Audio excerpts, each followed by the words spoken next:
Drug department लगातार नकली दवाइयों पर क्रैकडाउन कर रहा है। छापेमारी भी जगह जगह चल रही है। सबसे ज़्यादा दिल्ली के भागीरथ प्लेस में, जो कि होलसेल हब है भारत का दवाइयों के मामले में। लेकिन जिन 6 दवाइयों में सबसे ज़्यादा डुप्लीकेसी नज़र आई है, वो 6 दवाइयाँ इस वक्त हमारे सामने हैं और मैं आपके सामने नाम भी लूँगा। इसमें टेल्मा जो टैबलेट्स हैं वो मौजूद हैं, उसके अलावा सेल्काल और वेटनोवेट क्रीम यहाँ पर मौजूद हैं और अन्य अन्य दवाइयाँ हैं। इस तरीके से 6 दवाइयों के नाम जो हैं वो सबसे ज़्यादा सामने आए हैं।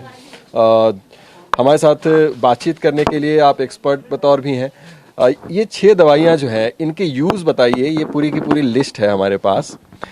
किन इलाज में या किसके लिए ये सबसे ज़्यादा इनका उपयोग होता है, जिसकी वजह से इनकी ज़्यादा डुप्लीकेसी हो रही है? क्यों, कारण क्या हो सकता है? सर, ये टेल्मा 40 है, ये हाइपर टेंशन के लिए है।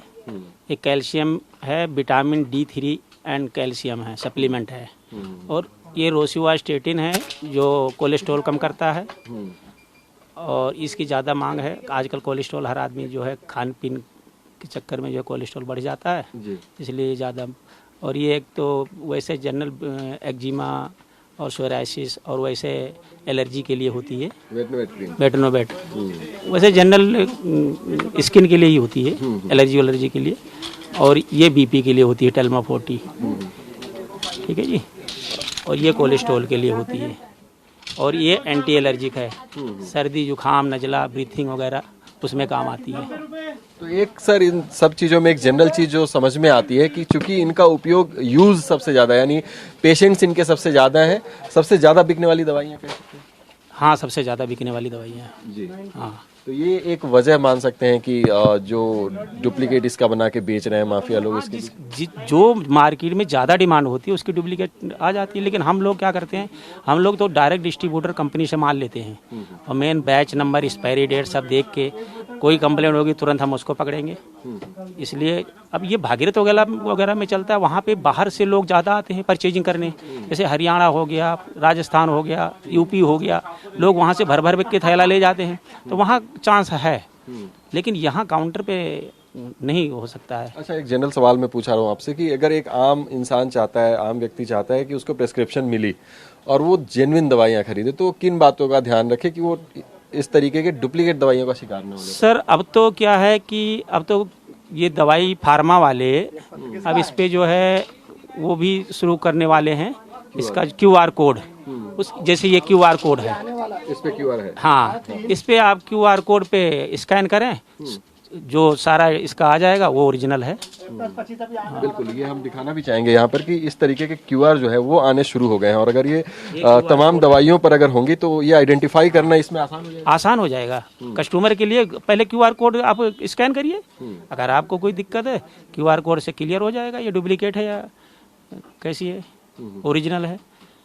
ये एक बहुत महत्वपूर्ण बात आपने बताई। और इन 6 में से मैं देख रहा हूँ कि 1, 2, 3 और 4, इन 4-5 दवाइयों में QR जो है हर यहाँ पर आपको हर दवाइयों पर, इसको जूम करके ज़रूर दिखाइए कि आप इन पे सब पे देखेंगे कि इन पे QR जो हैं वो लगे हुए हैं। यानी आप QR से आइडेंटिफाई कर सकते हैं कि ये ओरिजिनल की गारंटी है इसमें। बिल्कुल। और उसमें और क्या, शॉप्स का भी ख्याल रखें कि ऑथेंटिक। देखो आजकल क्या है भैया कि ज़्यादातर लोग डिस्काउंट की तरफ भाग रहे हैं और जो डिस्काउंट की तरफ भागते हैं 15%, 20%, 25% कहाँ से देंगे? कंपनी वाले टोटल 20-22% मार्जिन देते हैं और लोग को 20% दुकानदार दे देता है, तो कहाँ से देगा? वो डुप्लीकेट लाके बेचेगा। तो हम लोग कंपटीशन में है नहीं, हम लोग काम करते हैं, जेन्युइन काम करते हैं। डिस्ट्रीब्यूटर जेन्युइन डिस्ट्रीब्यूटर से माल लेते हैं और जेन्युइन काम करते हैं। हमारी दुकानदारी कम होती है, हम क्योंकि डिस्काउंट इतना हम नहीं दे पाते हैं, क्योंकि हमें बचेगा नहीं तो हम डिस्काउंट कहाँ से देंगे? वो तो वही डिस्काउंट देंगे जो भागीरथ पहले से माल लाते हैं, वो बेचते हैं, वो डुप्लीकेट माल। कितने साल हो गए आपको इस फील्ड में? हाँ, हमें 33 ईयर्स हो गए। 33 सालों में आपने क्या इस तरीके का ट्रेंड आपने गौर किया है कि कोविड काल के बाद दवाइयों की खपत भी बढ़ी हो और इस तरीके की डुप्लीकेसी के जो मामले हैं वो ज़्यादा बढ़े हैं सामने, ऐसा कुछ? हाँ, ऐसे बढ़े हुए हैं क्योंकि ये कंपटीशन के चक्कर में बढ़ रहे हैं। बाकी पहले ऐसा कुछ नहीं होता था। अब जगह जगह दुकानें खुल रही हैं, जितने ज़्यादा दुकानें खुलेंगी कंपटीशन बढ़ेगा। कंपटीशन में लोग करते हैं कस्टमर को रिझाने के लिए। अब लेकिन कस्टमर ये नहीं देखता है कि हम ओरिजिनल खा रहे हैं या डुप्लीकेट खा रहे हैं। लेकिन जो पढ़े लिखे कस्टमर हो तो QR कोड देख के अच्छी तरीके से फिर लेते हैं और जेन्युइन दुकान देख के वहीं से दवाई लेते हैं। उनको पता है। कई बार हमारे पास कस्टमर आते हैं जो यूपी से भी आते हैं, नोएडा से, इधर दरियागंज साइड से, जबकि वहाँ बहुत दुकानें हैं लेकिन यहाँ से ले जाते हैं। धन्यवाद हमसे बात करने के लिए।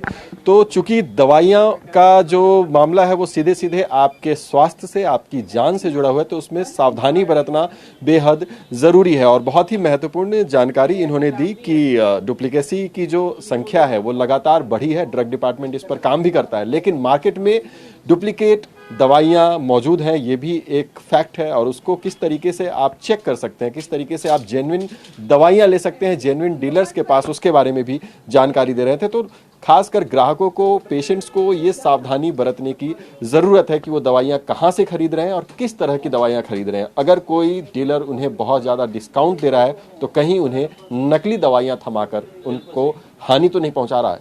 TV9 भारतवर्ष के लिए नदीम के साथ दिल्ली से मैं अभिजीत ठाकुर।